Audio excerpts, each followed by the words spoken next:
एक शख्स गाड़ी से उतरा और बड़ी तेजी से एयरपोर्ट में घुसा। जहाज उड़ने के लिए तैयार था।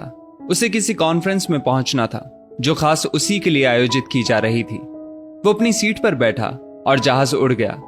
अभी जहाज कुछ दूर ही उड़ा था कि कैप्टन ने ऐलान किया, तूफानी बारिश और बिजली की वजह से जहाज का रेडियो सिस्टम ठीक से काम नहीं कर रहा, इसलिए हम करीबी एयरपोर्ट पर उतरने के लिए मजबूर हैं। जहाज लैंड होते ही अब वो शख्स बाहर निकला और कैप्टन से शिकायत करने लगा कि उसका एक एक मिनट कीमती है और होने वाली कॉन्फ्रेंस में उसका पहुंचना बहुत जरूरी है।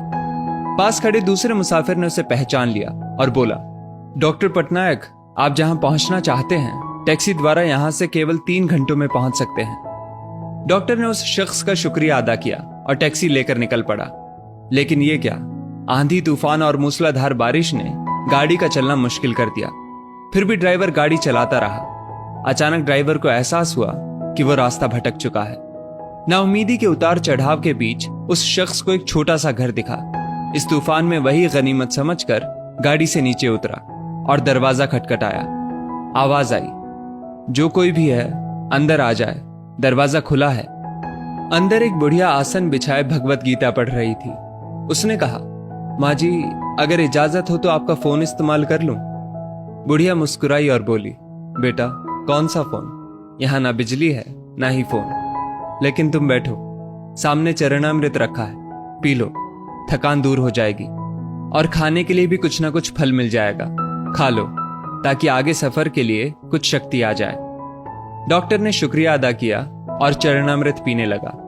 बुढ़िया अपने पाठ में खोई थी कि डॉक्टर की नजर उनके बगल में पड़ी। एक बच्चा कंबल में लिपटा पड़ा था जिसे बुढ़िया थोड़ी थोड़ी देर में हिला देती थी। बुढ़िया ने पाठ समाप्त किया तो डॉक्टर ने कहा, माँ जी, आपके स्वभाव और एहसान ने मुझ पर जादू कर दिया है। आप मेरे लिए भी दुआ कर दीजिए, ये मौसम साफ हो जाए। मुझे उम्मीद है आपकी दुआएं जरूर कबूल होती होंगी। बुढ़िया बोली, नहीं बेटा, ऐसी कोई बात नहीं। तुम मेरे अतिथि हो और अतिथि की सेवा ईश्वर का आदेश है। मैंने तुम्हारे लिए भी दुआ की है। परमात्मा का शुक्र है, उसने मेरी हर दुआ सुनी है। बस एक और दुआ मैं उससे मांग रही हूं, शायद जब वो चाहेगा उसे भी कबूल कर लेगा। कौन सी दुआ? डॉक्टर ने पूछा। बुढ़िया बोली, ये जो 4 साल का बच्चा तुम्हारे सामने अधमरा पड़ा है, मेरा पोता है। ना इसकी माँ जिंदा है ना ही बाप। इस बुढ़ापे में इसकी जिम्मेदारी मुझ पर है। डॉक्टर कहते हैं इसे कोई खतरनाक रोग है जिसका वो इलाज नहीं कर सकते। वो कहते हैं एक ही नामवर डॉक्टर है। क्या नाम बताया था उसका? हाँ, याद आया, डॉक्टर पटनायक। वो इसका ऑपरेशन कर सकता है। लेकिन मैं बुढ़िया कहाँ उस डॉक्टर तक पहुंच सकती हूँ? बच्चे को लेकर जाऊं भी तो पता नहीं वो देखने के लिए राजी भी हो या नहीं। बस अब बंसी वाले से यही मांग रही थी कि वो मेरी मुश्किल आसान कर दे। डॉक्टर की आंखों से आंसुओं का सैलाब बह निकला।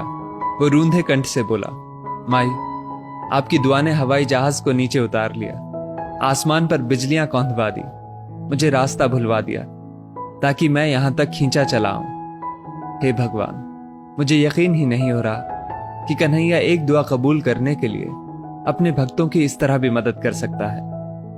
दोस्तों, वो ईश्वर सर्वशक्तिमान